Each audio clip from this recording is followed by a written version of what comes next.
Évangile de Jésus-Christ selon saint Matthieu. Les pharisiens se réunirent contre Jésus pour voir comment le faire périr.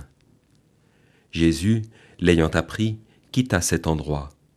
Beaucoup de gens le suivirent, et il les guérit tous. Mais Jésus leur défendit vivement de le faire connaître. Ainsi devait s'accomplir la parole prononcée par le prophète Isaïe.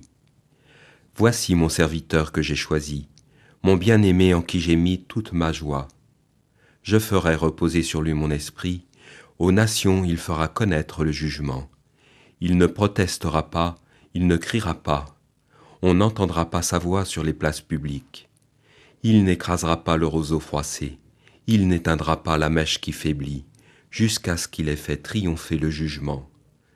Les nations païennes mettent leur espoir en son nom. » Face au danger du complot qui va se mettre en place contre lui, Jésus quitte la région. Mais ce n'est pas une fuite. Le refus qu'il montre, si je puis dire de toute publicité, n'est pas motivé par la peur de se faire arrêter.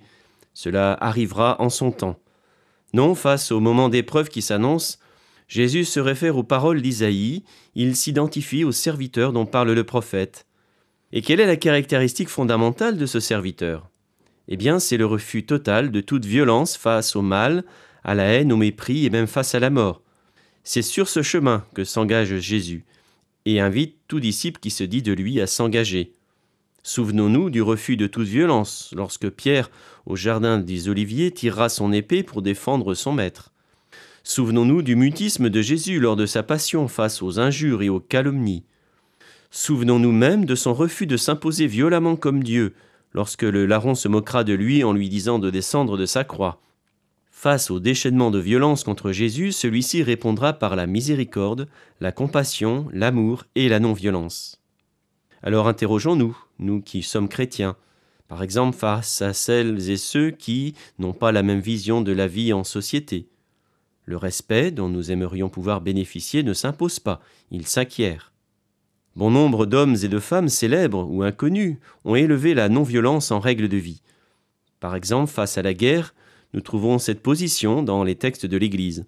Sans doute, pour éviter une position idéaliste de la non-violence, serait-il bon de développer l'expertise sur les moyens non guerriers de résolution des conflits.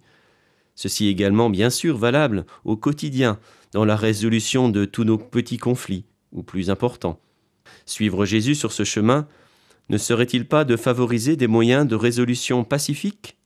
Heureux les artisans de paix, ils seront appelés fils de Dieu. L'évangile du jour a été commenté par le père Dominique Brevet, curé des paroisses Notre-Dame de l'Estuaire et Sainte-Marie-en-Brière.